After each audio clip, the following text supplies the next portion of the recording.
Assalamualaikum warahmatullahi wabarakatuh. Yang saya hormati Bapak Mustar SPD MPD selaku fasilitator saya, serta Ibu Suharti SE selaku pengajar praktik saya. Pada kesempatan kali ini saya akan melakukan praktik coaching supervisi akademik bersama rekan saya Pak Kamim Tohari. Pada kegiatan kali ini saya akan melakukan kegiatan perdana dari tahapan supervisi akademik, yaitu praobservasi. Berikut ini merupakan kegiatan praobservasi saya. Assalamualaikum warahmatullahi wabarakatuh. Bagaimana kabarnya Pak? Waalaikumsalam warahmatullahi wabarakatuh. Alhamdulillah baik. Pak, kami lagi sibuk nggak kali ini? Alhamdulillah tidak, anak-anak sudah pulang. Oke, saya minta waktunya sebentar ya Pak. Iya. Nah, di sini saya akan melakukan kegiatan praobservasi ya Pak. Jadi kegiatan yang sudah saya sampaikan beberapa waktu yang lalu, bahwa saya akan melakukan supervisi akademik di kelasnya Bapak Kamim Tohari. Nah, supervisi akademik ini bertujuan untuk membantu Bapak nanti dalam mengembangkan atau meningkatkan kompetensi yang berkaitan dengan kompetensi mengajar ya Pak. Dan di sini kita dapat bercerita atau ngobrol-ngobrol santai. Nah, di kegiatan praobservasi ini saya lakukan untuk melihat bagaimana sih kesiapan Bapak Kamim Tohari selaku melaksanakan pembelajaran besok yang akan kita laksanakan pada tahap observasi. Oke.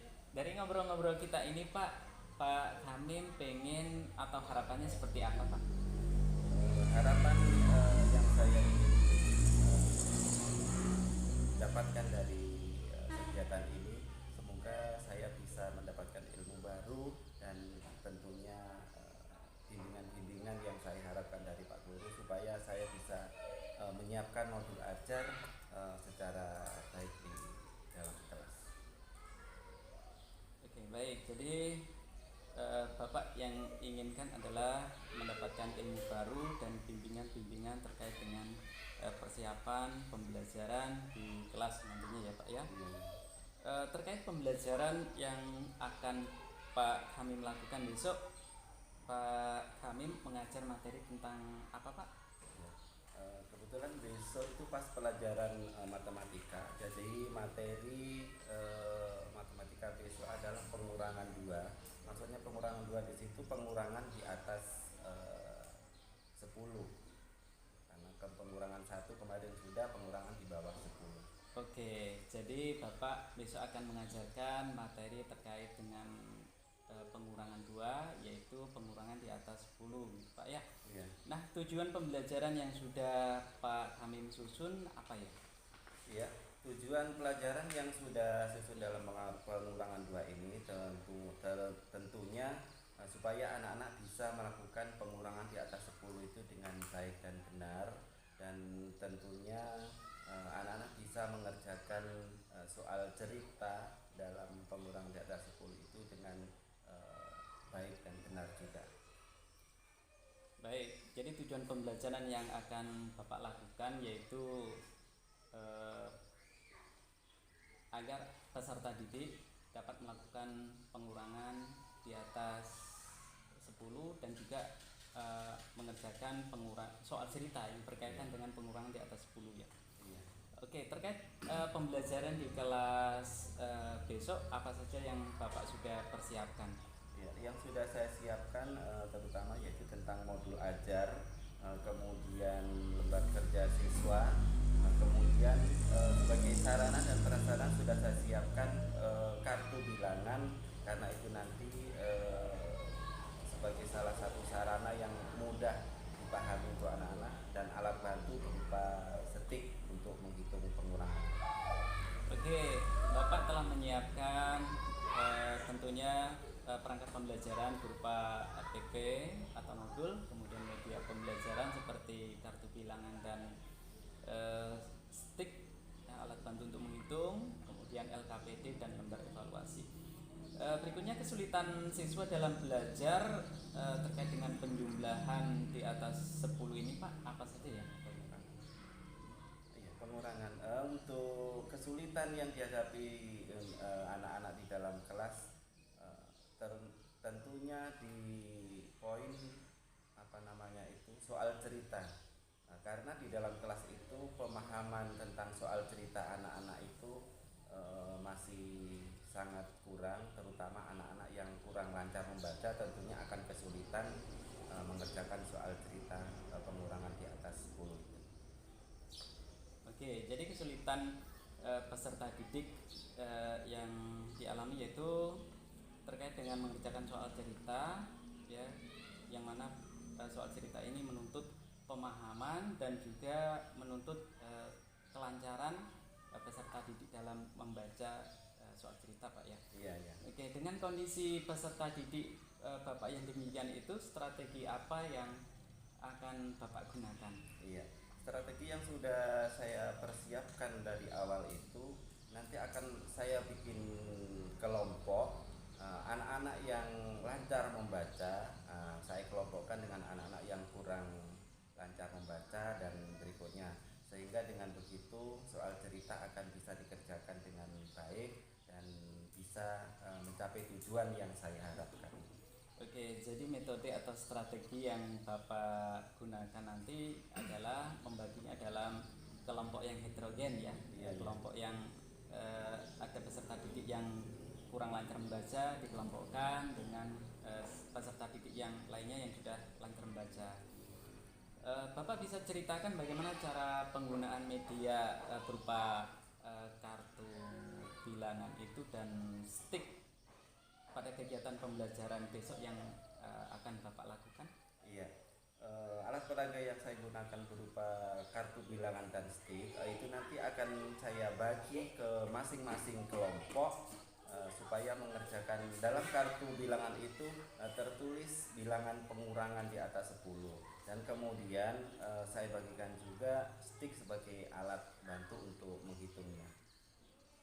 Oke, baik. Pada kegiatan pembelajaran besok yang akan Bapak lakukan adalah membagi kartu bilangan itu kepada tiap kelompok dan juga stick untuk sebagai alat hitung bagi kelompok yang membutuhkan. Iya. Oke, baik, Pak. Untuk persiapan media, oke, baik. Jadi persiapan-persiapan yang Bapak lakukan sudah termasuk luar biasa, ya, mulai dari perangkat pembelajaran RPP atau modul, kemudian media atau alat peraga, LKPD, dan lembar evaluasi. Iya. Selanjutnya, kompetensi yang ingin dibantu untuk dikembangkan pada saat observasi nantinya apa, ya? Iya. Kompetensi yang ingin perlu bantuan dari Pak Muhammad khususnya karena saya kurang paham juga tentang pembelajaran diferensi. Jadi nanti minta bimbingan dari Pak Muhammad tentang pembelajaran diferensi. Oke, jadi pada kegiatan observasi nantinya Bapak ingin dibantu untuk mengembangkan terkait dengan pembelajaran berdiferensiasi. Oke, semoga dengan strategi dan media atau alat peraga yang Bapak sudah siapkan bisa membuat peserta didik mencapai tujuan pembelajaran yang sudah Bapak rumuskan. Selanjutnya, apa yang akan Bapak lakukan sebagai tindak lanjut terhadap peserta didik? Misalnya ada yang telah mencapai tujuan pembelajaran dan yang belum mencapai tujuan pembelajaran. Iya, terima kasih. Terutama sudah ada evaluasi dari kelompok kerja tadi itu. Jadi untuk anak-anak yang kurang mencapai tujuan pembelajaran itu nanti akan mendapatkan perhatian bimbingan khusus, terutama tentang pengurangan cukup di atas 10 tentang soal cerita itu. Jadi intinya anak yang kurang akan saya perhatikan, saya bimbing lagi supaya bisa mencapai seperti temannya yang sudah mencapai. Dan untuk anak-anak yang sudah mencapai tujuan pembelajaran itu akan saya berikan soal cerita, soal-soal yang lebih menantang lagi. Jadi intinya anak-anak yang sudah mencapai itu biar tambah semangat lagi, tambah giat lagi untuk belajar dengan soal-soal yang menantang. Oke, Bapak akan melakukan kegiatan kegiatan apa itu lebih fokus untuk memperhatikan dan bimbingan khusus terhadap peserta didik yang masih belum mencapai tujuan pembelajaran, dan juga akan memberikan soal-soal cerita yang lebih menantang lagi kepada peserta didik yang telah mencapai tujuan pembelajaran. Itu Pak ya. Oke, mengingat keberagaman peserta didik terutama dari segi pengetahuan, jadi memang tidak bisa dipungkiri bahwa akan selalu ada peserta didik yang telah mencapai tujuan pembelajaran dan yang belum mencapai tujuan pembelajaran dari apa yang kita lakukan pembelajaran di kelas. Oke, dengan demikian disitulah pentingnya pembelajaran berdiferensiasi ya, baik dalam berdiferensiasi dari segi konten, proses atau serta produk. Diharapkan peserta didik dapat meningkatkan kompetensinya masing-masing. Dalam rangka kegiatan supervisi akademik ini, kegiatan observasi nanti semoga lancar menerapkan semua rencana yang Bapak paparkan tadi ya Pak. Amin amin insyaallah. Ya, setelah observasi selesai kita akan ngobrol-ngobrol lagi apa yang sudah terlaksana dan yang belum terlaksana. Ngomong-ngomong kesiapan pelaksanaan pembelajaran di kelas kapan Pak ya? Insyaallah besok kita laksanakan observasi di dalam kelas.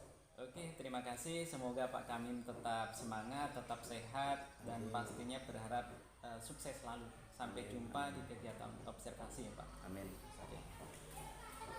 Demikian kegiatan coaching dalam supervisi akademik tahap pra observasi dengan rekan saya yaitu Bapak Kamim Tohari. Terima kasih. Sekian dan wassalamualaikum warahmatullahi wabarakatuh.